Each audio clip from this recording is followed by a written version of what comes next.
پر نبی کریم کے ان لوگوں کو سمجھانے اور اللہ تعالیٰ سے کیے وعدہ یاد دلانے پر بنو سلمہ اور بنو حمزہ کے یہ قبیلے جنگ کے لیے راضی ہو گئے، اور اس کے بعد یہ 700 لوگ احد کے میدان میں پہنچے۔ احد کا میدان جو پیچھے کی طرف سے پوری طرح پہاڑیوں سے ڈھکا ہوا ہے، اس میدان میں نبی کریم اپنے لوگوں کے ساتھ پہنچتے ہیں۔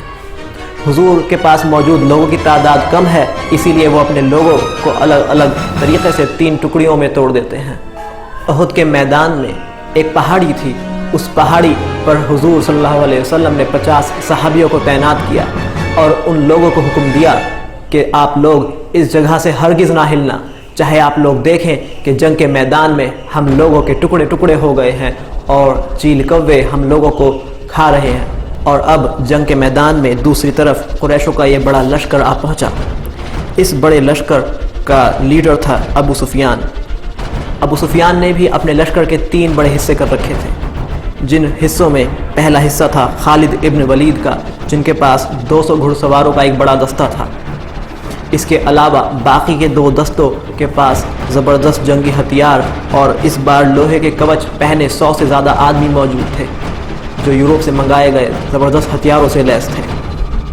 تو کل ملا کر مکہ کے پاس 3000 لوگ، 200 گھڑ سوار اور 300 اونٹ تھے۔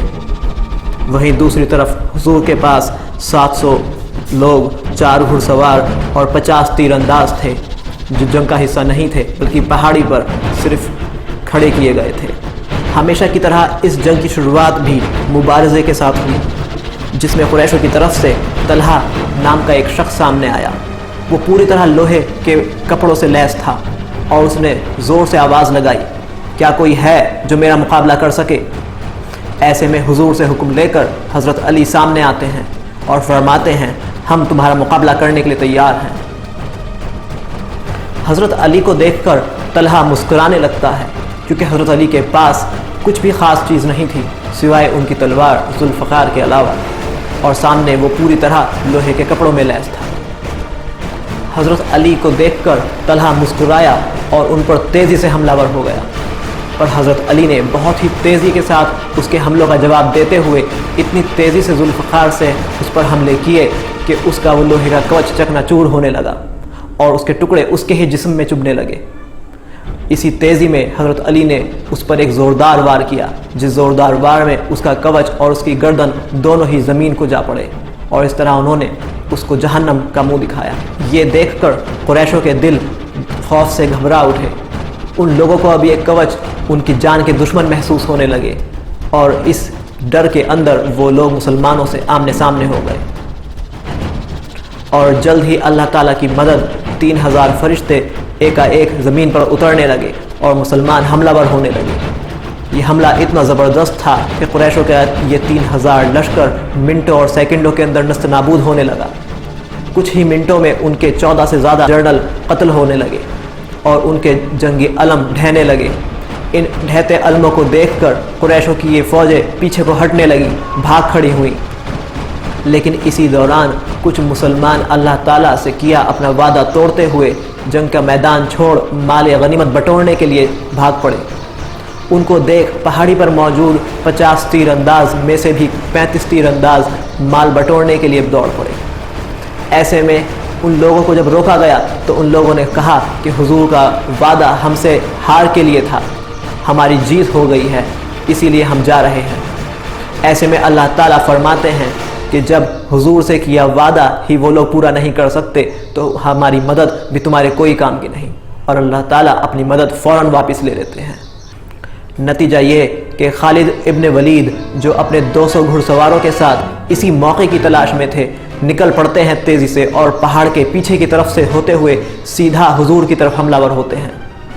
ان میں سے 100 لوگوں کا ایک لشکر حضور کی طرف دوڑ پڑتا ہے اور باقی 100 کا لشکر پیچھے سے مسلمانوں پر حملہ ور ہو جاتا ہے۔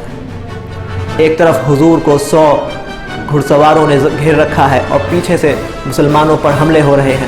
ایسے میں حضور کے ساتھ موجود 2 صحابہ اکرام اور حضور ان 100 لوگوں سے زبردست جنگ کرتے ہیں، اور اس جنگ میں نبی کریم کے چہرے مبارک پر ایک زبردست حملہ ہوتا ہے، جس حملے میں ان کا دانت مبارک شہید ہو جاتے ہیں اور حضور کے منہ سے خون کے فوارے بہہ اٹھتے ہیں اور وہ زمین پر بے ہوش ہو جاتے ہیں۔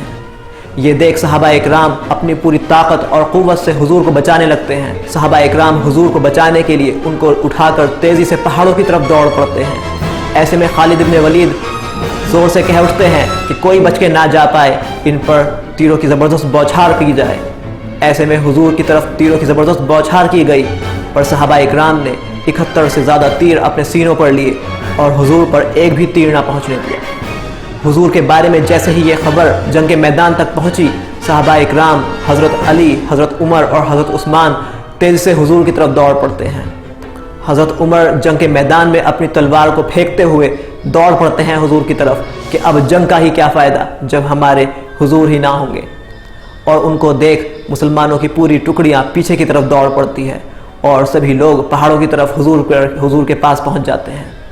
ایسے میں ابو سفیان یہ کہہ بیٹھتا ہے کہ اب ہمیں ان لوگوں کا پیچھا کرنے کی کوئی ضرورت نہیں، ہم لوگوں نے اپنا قصاص، اپنا بدلہ پورا لیا، اور جنگ بدر میں ہوئے ہمارے شہیدوں کا بدلہ پورا ہوا، اور وہ وہیں سے واپس لوٹ جاتا ہے۔ اس موقع پر اللہ تعالیٰ فرماتے ہیں کہ یہی وہ موقع ہیں جب ہم آپ لوگوں کو آزمائیں گے۔ یہ تو دن ہیں جن کو ہم الٹتے اور پلٹتے رہتے ہیں، پر آپ لوگوں کا صبر اور اطمینان کتنا ہے اور کس حد تک ہم پر ہے، یہی آپ لوگوں کا امتحان ہے۔